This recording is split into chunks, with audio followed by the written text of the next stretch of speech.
अरे हाय हाय हाय, ये क्या किया, ये क्या किया? अरे ध्यान किधर है तुम्हारा? सारा दूध बहुत दिया कम। ये मैंने जानबूझ के नहीं किया और बस ध्यान ही नहीं गया। और ये तुम्हारा ध्यान होता कहाँ है? इन मोटी मोटी किताबों में घर की तरफ तो कोई तवज्जो नहीं है तुम्हारी। ये तुम्हें डॉक्टर बना देंगी। बता ना, आंखें फोड़ फोड़ के क्या देख रही है मुझे? मेरा मिल्क शेक तैयार है। हाँ बिल्कुल रेडी है। सारा दूध बह गया है, तेरा मिल्क शेक भी बह गया। यार एक तो सुबह सुबह नुकसान करवाती हो। कोई काम तुम ढंग से कर भी सकती हो या नहीं? कभी कुछ गिरा देती हो, कभी तोड़ देती हो। मसला क्या है तुम्हारा? वो मैंने ये जानबूझ के नहीं किया, बस हमारी किस्मत ही खराब है। हम ये नमूना उठा के ले आए।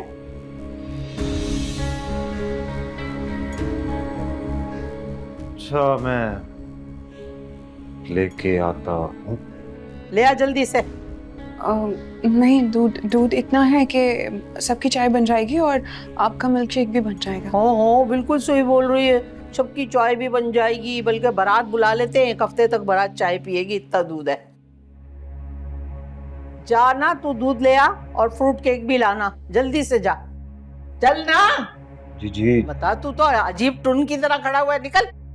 जा रहा हूँ। और बात सुन, दूध पत्ती चाय बना मेरे लिए अच्छी कड़क, क्योंकि जो सर में दर्द हुआ है सिर्फ तेरी वजह से। हमारी तो किस्मत खराब हो गई, जिंदगी अजाब कर दी। अल्लाह, बस बस मेरी जान, बस भूख लग रही है मेरे बच्चे को। अभी मम्मा बना के लाती है मेरे बच्चे का फीडर। रोते क्या कर रही हैं ये आप? दे इधर मुझे। बहला रही थी बिलाल को, अकेला पड़ा रो रहा था झूले में। मैं इसके लिए फीडर ही बनाने गई थी। बराए मेहरबानी मेरे बच्चे से दूर रहा करें। आपका क्या भरोसा, आपका दिमाग घूम जाए और इसे नुकसान पहुंचा दे। कैसी बातें कर रही हो सुरैया? झूठा इल्जाम तो मत लगाओ। तुम अच्छी तरह जानती हो कि बिलाल मुझे जान से भी ज्यादा अजीज है। मैं अच्छी तरह से जानती हूँ कि आपको आपकी औलाद कितना अजीज है। क्या हो गया भाई, अब किस बात का झगड़ा है? तुम्हारी बीवी को मेरा बिलाल को हाथ लगाना ही पसंद नहीं है। हाँ तो ठीक ही है ना अम्मा, इस बात की जिम्मेदार भी तो आप ही हैं। पहले बिलाल को गिरा दिया और फिर मुझे बाल की तरह मक्खन में से निकाल फेंका इस घर की वसीयत लिखते हुए। तुम्हें इस घर की वसीयत याद है, और वो पैसे याद नहीं है जो मैंने और तुम्हारे अब्बा ने तुम्हें दिए थे। कौन सा एहसान किया है आपने? सभी माँ बाप करते हैं अपनी औलाद के लिए। आपने अपने बेटे को चंद पैसों के अलावा दिया ही क्या है? अरे रोज कुआं खोद कर पानी पीते हैं ये। तुमसे तो मैं बहस कर ही नहीं सकती हूँ सुरिया। ना ही करें तो बेहतर है, क्योंकि मेरा दिल इतना जला हुआ है, जितना भी आपको बोलूंगी कम होगा।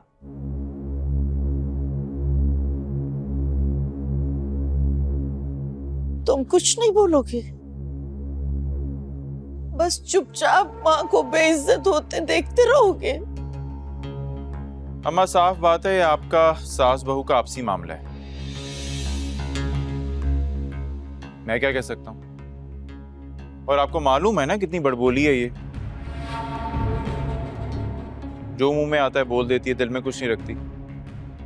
तो आप भी बोल दिया करें। खैर मैं जाने लगा हूं, अगर किसी को कुछ चाहिए तो बता दें, मैं वापसी पे लेता आऊंगा। कोई जरूरत नहीं है अभी कहीं जाने की। पहले ये झूला उठाएं और कमरे में रखें।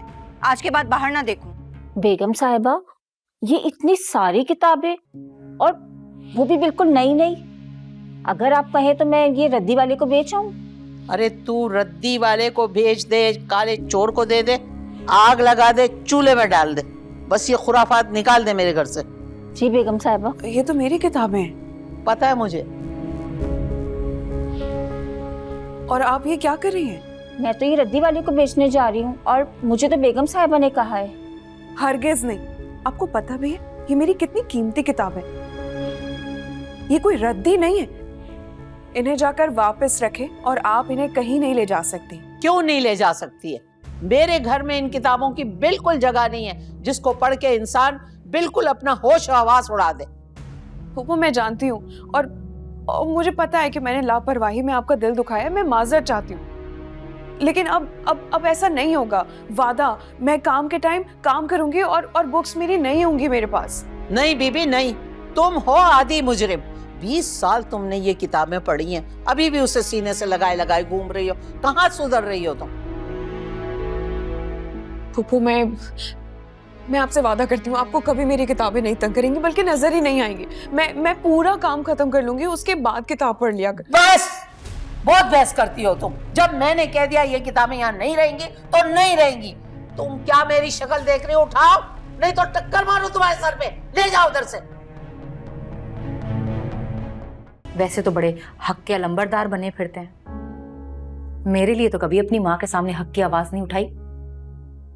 देखो फातिमा, मेरा एक ही नजरिया है, अगर दुनिया को बदलना चाहते हो उससे पहले अपने आप को बदलो, फिर सारी दुनिया खुद ही बदल जाएगी। वाह, सवाल गंदुम, जवाब चना। बात मैं कोई कर रही हूँ, जवाब कोई आ रहा है।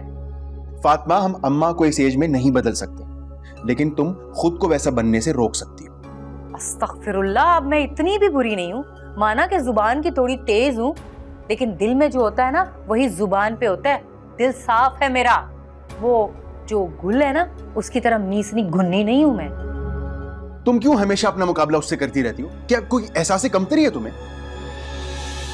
मेरी जूती भी उसका मुकाबला नहीं करती, मैं तो ऐसे ही बात कर रही थी। अस्सलाम वालेकुम। अस्सलाम वालेकुम। आपको वहीं पाकिस्तान फातिमा ने बताया नहीं? अस्सलाम वालेकुम। बस अभी थोड़े ही दिन हुए। मेरा ख्याल है तुम जा रहे हो। जी मैं बस जल्दी आ जाऊंगा, एक जरूरी काम। आप बैठे ना, फिर मैं आता हूँ। कैसी हैं आप? मैं ठीक हूँ। बैठिए आप ना ठीक हो?